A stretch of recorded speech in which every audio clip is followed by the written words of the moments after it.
प्रकट करेंगे।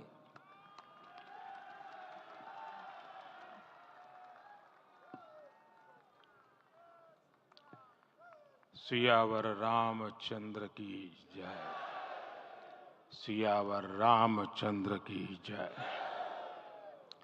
श्रद्धेय मंच, सभी संत एवं ऋषिगण, यहाँ उपस्थित और विश्व के कोने कोने में हम सबसे साथ जुड़े हुए सभी राम भक्त, आप सबको प्रणाम, आप सबको राम राम।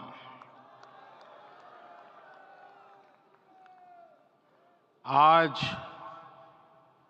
हमारे राम आ गए हैं।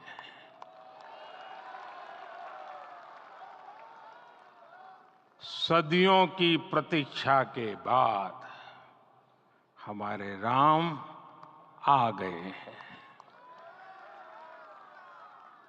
सदियों का अभूतपूर्व धैर्य, अनगिनत बलिदान, त्याग और तपस्या के बाद हमारे प्रभु राम आ गए हैं। इस शुभ घड़ी की आप सभी को, समस्त देशवासियों को बहुत बहुत बधाई। मैं अभी गर्भगृह में ईश्वरीय चेतना का साक्षी बनकर आपके सामने उपस्थित हुआ हूं। कितना कुछ कहने को है, लेकिन कंठ अवरुद्ध है। मेरा शरीर अभी भी स्पंदित है, चित्त अभी भी उस पल में लीन है।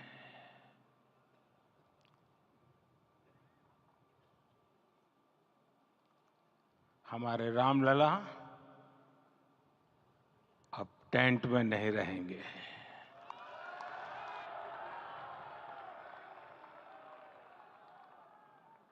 हमारे रामलला अब इस दिव्य मंदिर में रहेंगे।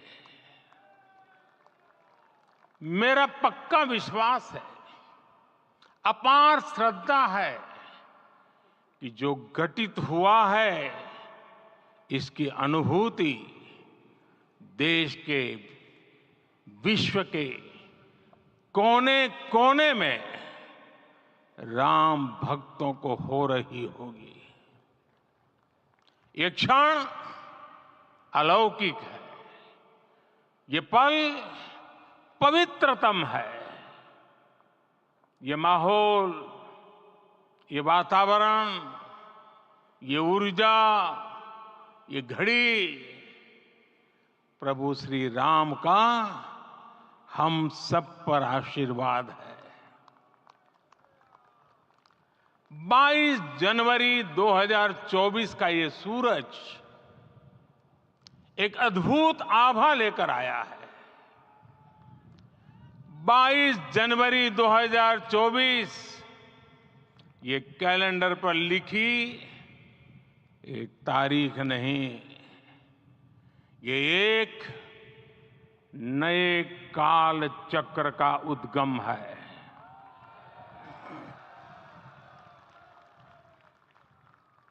राम मंदिर के भूमि पूजन के बाद से प्रतिदिन पूरे देश में उमंग और उत्साह बढ़ता ही जा रहा था।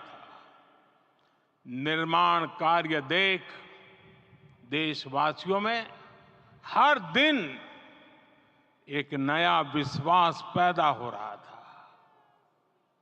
आज हमें सदियों के उस धैर्य की धरोहर मिली है। आज हमें श्री राम का मंदिर मिला है। गुलामी की मानसिकता को तोड़कर उठ खड़ा हो राष्ट्र, अतीत के हर दंश से हौसला लेता हुआ राष्ट्र ऐसे ही नव इतिहास का सृजन करता है। आज से 1000 साल बाद भी लोग आज की इस तारीख की, आज के इस पल की चर्चा करेंगे।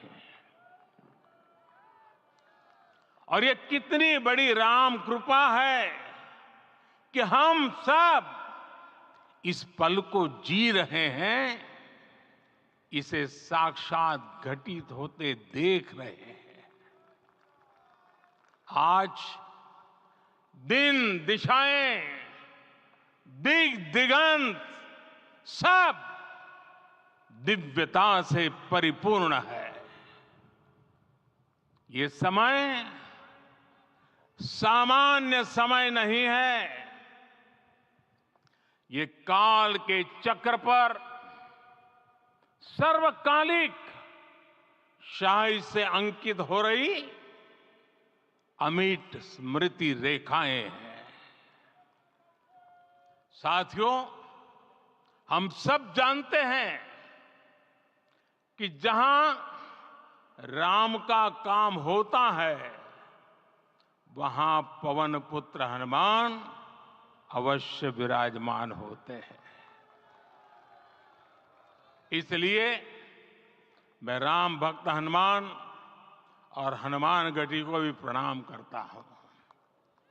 मैं माता जानकी, लक्ष्मण जी, भरत, शत्रुघ्न सबको नमन करता हूं।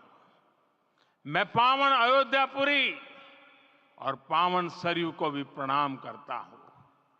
मैं इस पल दैवीय अनुभव कर रहा हूं कि जिनके आशीर्वाद से ये महान कार्य पूरा हुआ है। वे दिव्य आत्माएं, वे दैवीय विभूतियां भी इस समय हमारे आसपास उपस्थित है। मैं इन सभी दिव्य चेतनाओं को भी कृतज्ञता पूर्वक नमन करता हूं। मैं आज प्रभु श्री राम से क्षमा याचना भी करता हूं। हमारे पुरुषार्थ, हमारे त्याग, तपस्या में कुछ तो कमी रह गई होगी कि हम इतनी सदियों तक ये कार्य कर नहीं पाए। आज वो कमी पूरी हुई है।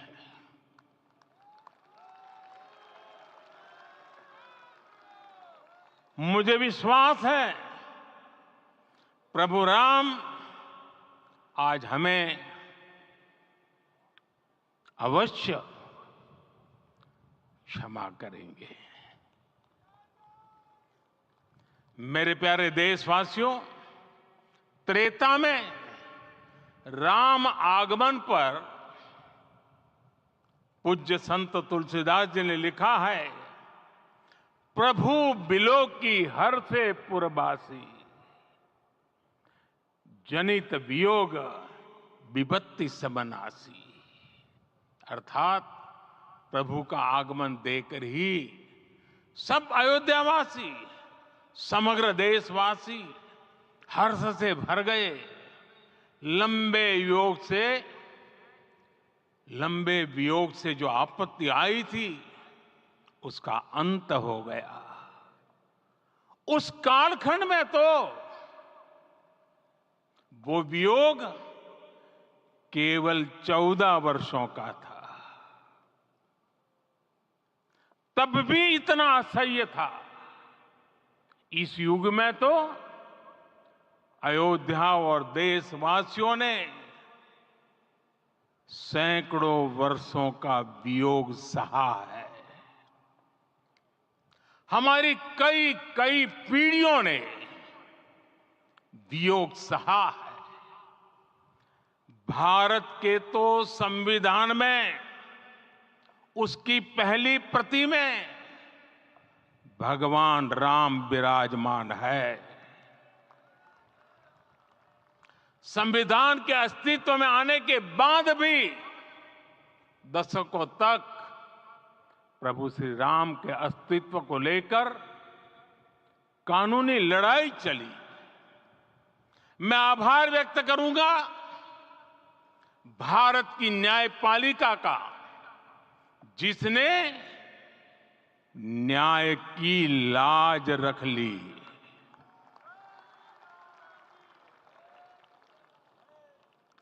न्याय के पर्याय प्रभु राम का मंदिर भी न्यायबद्ध तरीके से ही बना। साथियों, आज गांव-गांव में एक साथ कीर्तन संकीर्तन हो रहे हैं। आज मंदिरों में उत्सव हो रहे हैं, स्वच्छता अभियान चलाए जा रहे हैं। पूरा देश आज दीपावली मना रहा है। आज शाम घर घर राम ज्योति प्रज्वलित करने की तैयारी है। कल मैं श्री राम के आशीर्वाद से धनुषकोडी में राम सेतु के आरंभ बिंदु अरिचल मुनाई पर था। जिस घड़ी प्रभु राम समुद्र पार करने निकले थे, वो एक पल था जिसने काल चक्र को बदला था। उस भावमय पल को महसूस करने का मेरा ये विनम्र प्रयास था। वहां पर मैंने पुष्प वंदना की। वहां मेरे भीतर एक विश्वास जगा कि जैसे उस समय काल चक्र बदला था, उसी तरह अब काल चक्र फिर बदलेगा और शुभ दिशा में बढ़ेगा।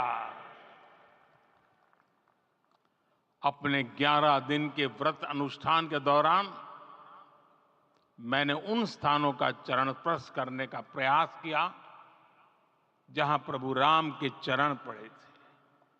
चाहे वो नासिक का पंचवटी धाम हो, केरला का पवित्र त्रिपायर मंदिर हो, आंध्र प्रदेश में लेपाक्षी हो, श्रीरंगम में रंगनाथ स्वामी मंदिर हो, रामेश्वरम में श्री रामनाथ स्वामी मंदिर हो, या फिर धनुषकोडी। मेरा सौभाग्य है कि इसी पुनीत पवित्र भाव के साथ मुझे सागर से सरयू तक की यात्रा का अवसर मिला। सागर से सरयू तक हर जगह राम नाम का वही उत्सव भाव छाया हुआ है। प्रभु राम तो भारत की आत्मा के कण कण से जुड़े हुए हैं। राम भारतवासियों के अंतर मन में विराजे हुए हैं। हम भारत में कहीं भी किसी की अंतरात्मा को छुएंगे तो इस एकत्व की अनुभूति होगी, और यही भाव सब जगह मिलेगा। इससे उत्कृष्ट, इससे अधिक देश को समायोजित करने वाला सूत्र और क्या हो सकता है। मेरे प्यारे देशवासियों, मुझे देश के कोने कोने में अलग अलग भाषाओं में रामायण सुनने का अवसर मिला है, लेकिन विशेषकर पिछले 11 दिनों में रामायण अलग अलग भाषा में अलग राज्यों से मुझे विशेष रूप से सुनने का मौका मिला। राम को परिभाषित करते हुए ऋषियों ने कहा है, रमन्ते यस्मिन् इति रामः, अर्थात जिसमें रम जाए वही राम है। राम लोक की स्मृतियों में, पर्वत से लेकर परंपराओं में सर्वत्र समाये हुए हैं। हर युग में लोगों ने राम को जिया है। हर युग में लोगों ने अपने अपने शब्दों में अपनी अपनी तरह से राम को अभिव्यक्त किया है। और ये राम रस जीवन प्रवाह की तरह निरंतर बहता रहता है। प्राचीन काल से भारत के हर कोने के लोग राम रस का आचमन करते रहे हैं। राम कथा असीम है और रामायण भी अनंत है।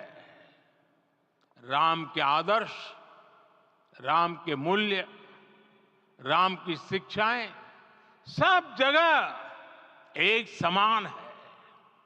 प्रिय देशवासियों, आज इस ऐतिहासिक समय में देश उन व्यक्तित्वों को भी याद कर रहा है जिनके कार्य और समर्पण की वजह से आज हम ये शुभ दिन देख रहे हैं। राम के इस काम में कितने ही लोगों ने त्याग और तपस्या की पराकाष्ठा करके दिखाई है। उन अनगिनत राम भक्तों के, उन अनगिनत कार सेवकों के और उन अनगिनत संत महात्माओं के हम सब ऋणी हैं। साथियों, आज का ये अवसर उत्सवता का क्षण तो है ही, लेकिन इसके साथ ही यह क्षण भारतीय समाज की परिपक्वता के बोध का भी क्षण है। हमारे लिए ये अवसर सिर्फ विजय का नहीं, विनय का भी है। दुनिया का इतिहास साक्षी है कि कई राष्ट्र अपने ही इतिहास में उलझ जाते हैं।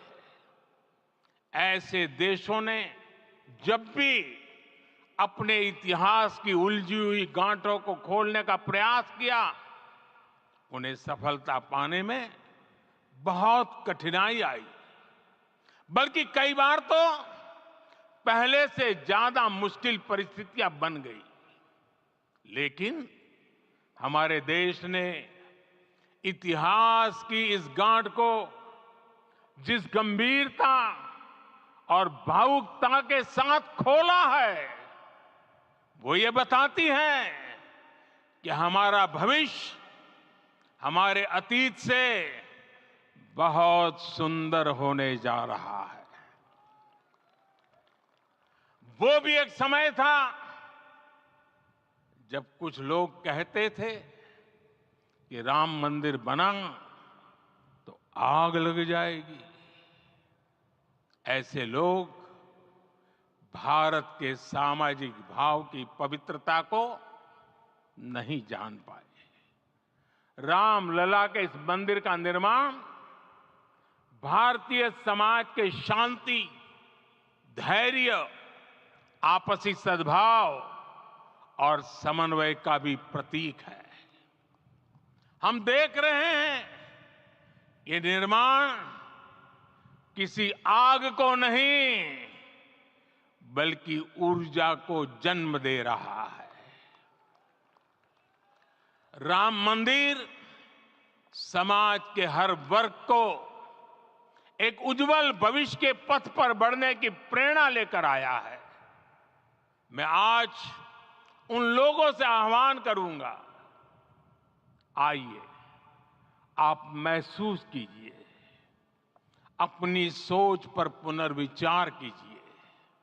राम आग नहीं है, राम ऊर्जा है। राम विवाद नहीं, राम समाधान है। राम सिर्फ हमारे नहीं है, राम तो सबके हैं। राम वर्तमान नहीं, सिर्फ वर्तमान ही नहीं, राम अनंत काल है।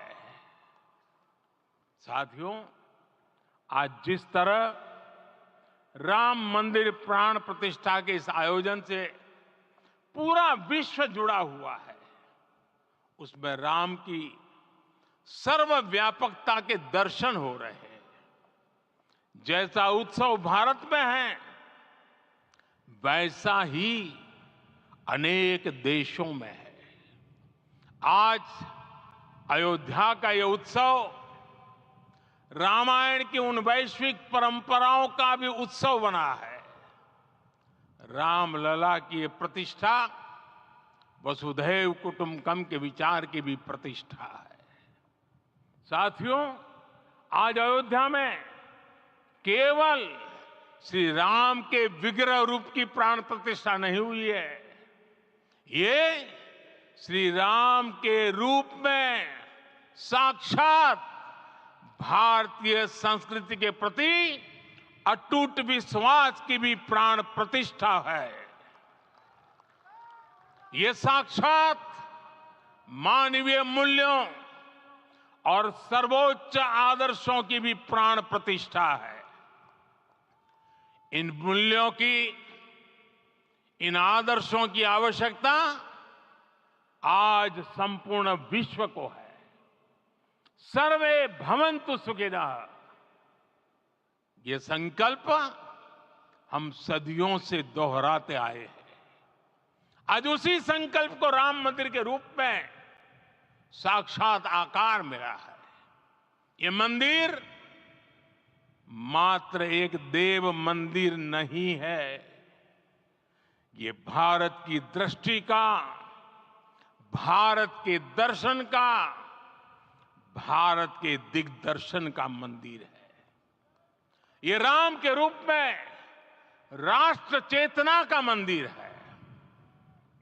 राम भारत की आस्था है, राम भारत का आधार है, राम भारत का विचार है, राम भारत का विधान है, राम भारत की चेतना है, राम भारत का चिंतन है, राम भारत की प्रतिष्ठा है, राम भारत का प्रताप है, राम प्रवाह है, राम प्रभाव है, राम नेति भी है, राम नीति भी है, राम नित्यता भी है, राम निरंतरता भी है, राम विभु है, विशद है, राम व्यापक है, विश्व है, विश्वात्मा है। और इसलिए जब राम की प्रतिष्ठा होती है तो उसका प्रभाव वर्षों या शताब्दियों तक ही नहीं होता, उसका प्रभाव हजारों वर्षों के लिए होता है। महर्षि वाल्मीकि ने कहा है, राज्यम 10 सहस्त्राणि प्राप्य वर्षाणि राघव, अर्थात राम 10,000 वर्षों के लिए राज्य पर प्रतिष्ठित हुए, यानी हजारों वर्षों के लिए राम राज्य स्थापित हुआ। जब त्रेता में राम आए थे तब हजारों वर्षों के लिए राम राज्य की स्थापना हुई थी। हजारों वर्षों तक राम विश्व पथ प्रदर्शन करते रहे थे। और इसलिए मेरे प्यारे देशवासियों, आज अयोध्या भूमि हम सभी से, प्रत्येक राम भक्त से, प्रत्येक भारतीय से कुछ सवाल कर रही है।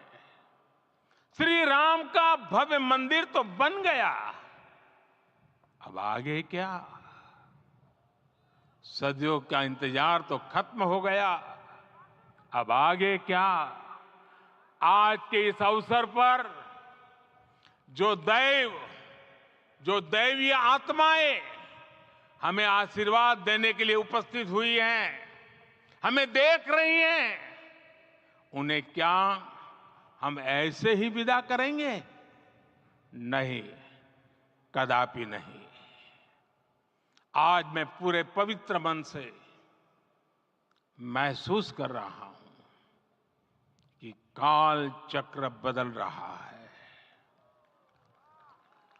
ये सुखद संयोग है कि हमारी पीढ़ी को एक कालजयी पथ के शिल्पकार के रूप में चुना गया है। 1000 वर्ष बाद की पीढ़ी राष्ट्र निर्माण के हमारे आज के कार्यों को याद करेगी। इसलिए मैं कहता हूं, यही समय है, सही समय है।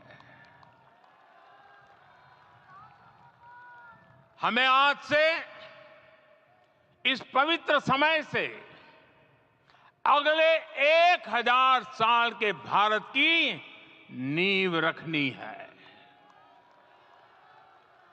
मंदिर निर्माण से आगे बढ़कर अब हमें सभी देशवासी यहीं इस पल से समर्थ, सक्षम, भव्य, दिव्य भारत के निर्माण की सौगंध लेते हैं।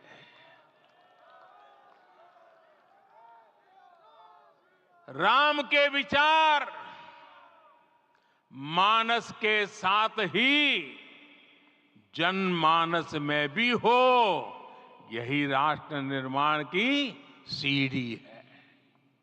साथियों, आज के युग की मांग है कि हमें अपने अंतःकरण को विस्तार देना होगा।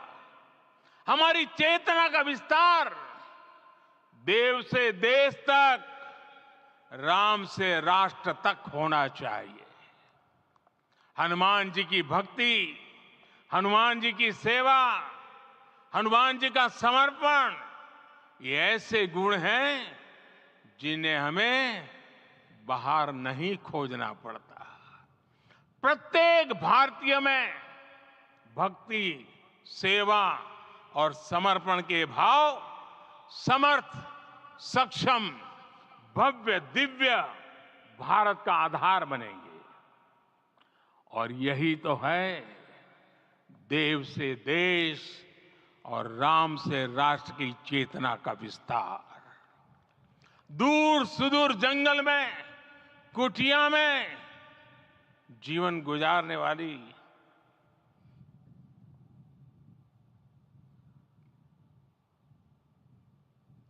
मेरी आदिवासी मां शबरी का ध्यान आते ही अप्रतिम विश्वास जागृत होता है। मां शबरी तो कब से कहती थी, राम आएंगे।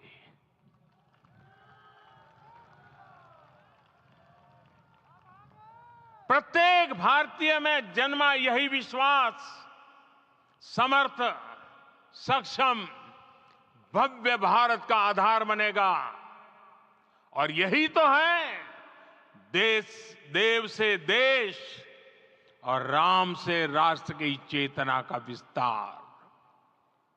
हम सब जानते हैं कि निषाद राज की मित्रता सभी बंधनों से परे है। निषाद राज का राम के प्रति सम्मोहन, प्रभु राम का निषाद राज के लिए अपनापन कितना मौलिक है। सब अपने हैं, सभी समान है। प्रत्येक भारतीय में अपनत्व की, बंधुत्व की ये भावना समर्थ, सक्षम, भव्य, दिव्य भारत का आधार बनेगी। और यही तो है देव से देश और राम से राष्ट्र की चेतना का विस्तार। साथियों, आज देश में निराशा के लिए रत्ती भर भी स्थान नहीं है। मैं तो बहुत सामान्य हूं, मैं तो बहुत छोटा हूं। अगर कोई ये सोचता है तो उसे गिलहरी के योगदान को याद करना चाहिए। गिलहरी का स्मरण ही हमें हमारी इस हिचक को दूर करेगा, हमें सिखाएगा कि छोटे बड़े हर प्रयास की अपनी ताकत होती है, अपना योगदान होता है। और सबके प्रयास की यही भावना समर्थ, सक्षम, भव्य, दिव्य भारत का आधार बनेगी। और यही तो देव से देश और राम से राष्ट्र की चेतना का विस्तार। साथियों, लंकापति रावण प्रकांड ज्ञानी थे, अपार शक्ति के धनी थे, लेकिन जटायु जी की मूल्य निष्ठा देखिए। वे महाबली रावण से भिड़ गए।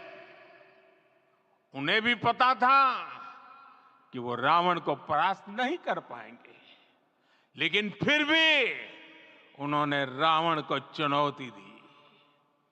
कर्तव्य की यही पराकाष्ठा समर्थ, सक्षम, भव्य, दिव्य भारत का आधार है।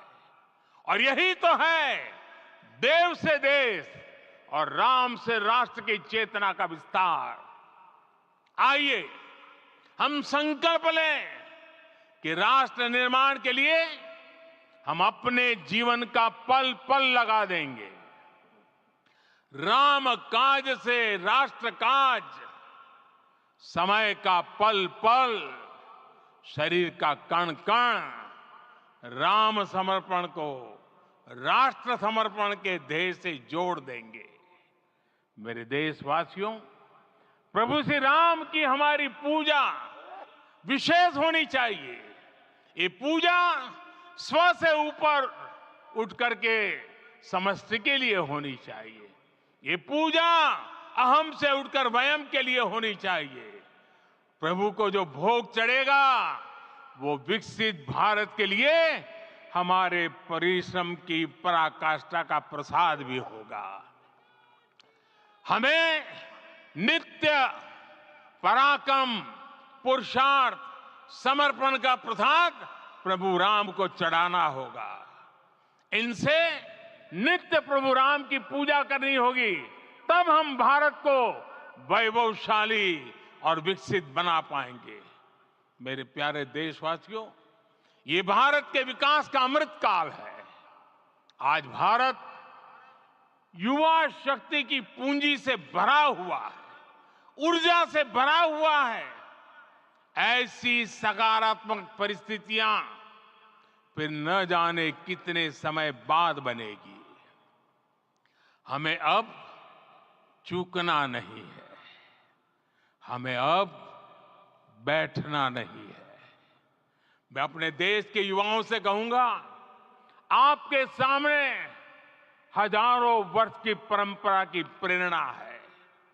आप भारत की उस पीढ़ी का प्रतिनिधित्व करते हैं जो चांद पर तिरंगा लहरा रही है। वो 15 लाख किलोमीटर की यात्रा करके सूर्य के पास जाकर मिशन आदित्य को सफल बना रही है। जो आसमान में तेजस और सागर में विक्रांत का परचम लहरा रही है। अपनी विरासत पर गर्व करते हुए आपको भारत का नव प्रभात लिखना है। परंपरा की पवित्रता और आधुनिकता की अनंतता, दोनों ही पथ पर चलते हुए भारत समृद्धि के लक्ष्य तक पहुंचेगा। मेरे साथियों, आने वाला समय अब सफलता का है। आने वाला समय अब सिद्धि का है। ये भव्य राम मंदिर साक्षी बनेगा भारत के उत्कर्ष का, भारत के उदय का। ये भव्य राम मंदिर साक्षी बनेगा भव्य भारत के अभ्युदय का, विकसित भारत का।